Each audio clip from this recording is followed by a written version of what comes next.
Welcome back to Daytalk. For Wednesday, August 15th, 2012. Once again, our very special guest today is Mitt Romney, Republican candidate for president. You just returned from an overseas trip in which you visited 3 countries. And it seems you managed to insult at least 4 nationalities. That must be a new record of some sort. Ha ha. Well, I have no idea what you mean, Sophia. Which 4 nationalities are you referring to? First of all, when you were asked about the 2012 London Olympics, you said, and here I am quoting you, the stories about the private security firm not having enough people, the supposed strike of the immigration and customs officials, that obviously is not something which is encouraging. But it was not at all encouraging, Sophia. I managed the 2002 Salt Lake City Olympics much better. I have a track record of managing an Olympic Games. That may very well be true, Mitt, but don't you think diplomacy requires that you be a bit more careful in what you say? Especially to foreign governments, when you are trying to strengthen relations with them? When they're your friends?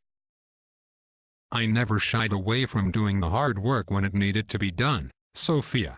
Or from saying the tough things when they needed to be said.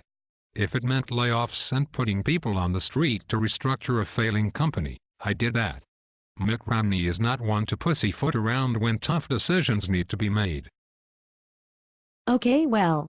Then, in Israel you said that the disparity between the Palestinian and Israeli economies was due to cultural differences. And there's something wrong with that? Well, it could have been taken as an insult by both the Palestinians and Israelis. The Palestinians could have seen it as implying they are somehow culturally inferior. The Israelis could have seen it as perpetuating the old stereotype of the economically successful Jew. But I don't see anything wrong in that. I was just stating the obvious. But Mitt, you were on a goodwill tour. You were just out there to make some friends and gather some favorable publicity. There was no need to be controversial.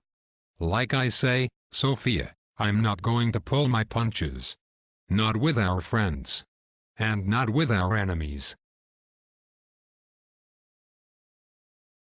Then Mitt, in Poland you criticized Vladimir Putin for reversing democratic gains.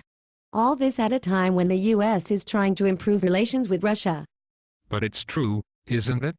Hasn't Putin made Russia less democratic? Yes, Mitt, but the point is that diplomacy requires that you don't go out of your way to make things worse by speaking so bluntly. Private meetings between heads of state are the time for blunt talk, but not in public. It just makes things worse. I see. Well, Sophia, you're entitled to your opinion. After all, this is the good old United States of America, where we can speak our mind without reproach. Okay. Well then, Mitt. That's all the time we have for today. Join me again next week when we'll catch up with some of the failed candidates for the Republican nomination, to see how they've been spending their summers. Thanks again for appearing on the show, Mitt. Thanks for having me, Sophia. And may I say, you are looking great for a 77-year-old has-been movie star. Well, gee, thanks, Mitt. I suppose.